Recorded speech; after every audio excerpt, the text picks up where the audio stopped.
Hey there, Dr. Tyler Williams with Better Sleep SLC, and you're here because you're looking for some answers to your questions about snoring or sleep apnea, or maybe you've heard about the stop bang assessment, or maybe you've done this, okay? So the first thing to kind of run through is what the stop bang is and what it isn't, all right? It's not an automatic diagnosis for a sleep disorder like sleep apnea. It's also not an automatic thing that rules it out. Okay, so if you score high on a stop bang, there is a really good chance you have sleep apnea. But if you score really low on it, you still may have sleep apnea. And we'll go through exactly why in just a moment here. All right, but it's a nice screening tool. It works really well. It's very helpful. We use this and a couple other screening tools. There's one called an Epworth that you may have heard of, or you should look at if you haven't. And these are things that help you along your journey to understand where you're at and what some of the risks are and some of the health consequences if it stays untreated. So let's just go through stop bang, what it stands for. Okay, so you have STOP and then BANG. Okay, so S stands for snoring. Okay, that means that you, maybe you've recorded yourself or someone's heard you snoring during sleep. Okay, the T is tired, so tired throughout the day. You may not be tired all day, but you get tired early, okay? O is observed to stop breathing during sleep. So someone's observed you gasping or choking, or maybe just for a split second, you stop breathing, or your, air stops, something like that, okay? Might just be fast, but no breathing or gasping or choking, okay? P is pressure, meaning high blood pressure. Okay, history of high blood pressure. B, okay, is your BMI. Okay, that's a index that measures the mass of your body.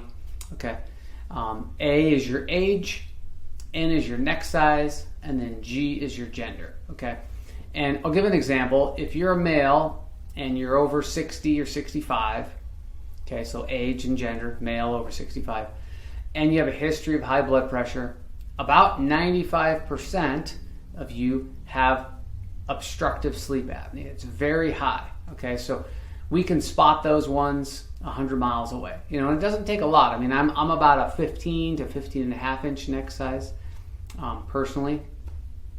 And, I'm in decent health and decent shape right now, okay? So it doesn't take a lot to get to a 16. Sometimes it's just someone who's really muscular, right? Or just has a big frame, or maybe you were a football player or a wrestler or a boxer or a weightlifter or something like that, okay? So muscle can do it just as much as fat can, right?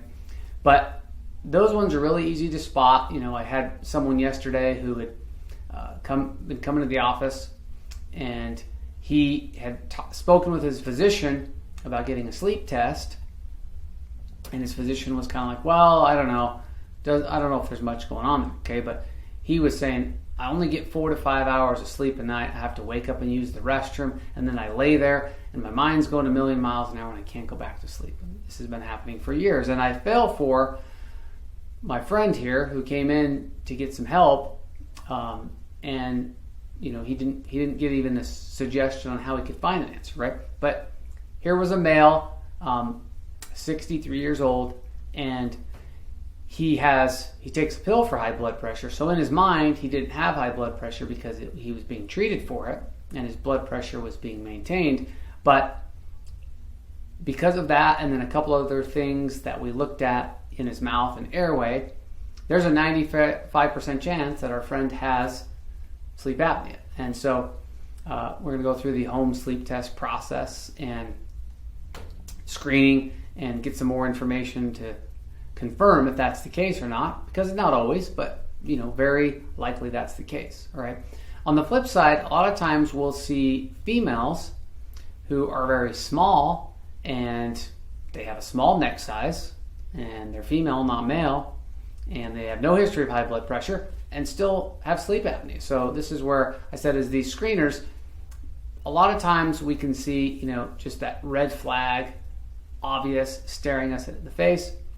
Like my friend I talked about, the 63-year-old male. Okay, but sometimes females or even younger males in good shape, no high blood pressure, but maybe your tongue's a little bit large for your mouth, or your mouth's a little small for your tongue, or you have a narrow airway, and that easily gets blocked and causes obstructive sleep apnea. So when you look at these screeners, keep in mind that they're a tool and they're very helpful. They're not the end-all, be-all, so it's still important that you get testing and screening with your sleep health team. And of course, if you have questions about this or you'd like to go over your stop bang, give my office a call and we can set up a consultation and go through that with you, or answer some questions you may have over the phone. And we look forward to it. We're happy to be your partner in changing the way that you sleep and the people in our community sleep. And we look forward to seeing you on the next video. Thanks.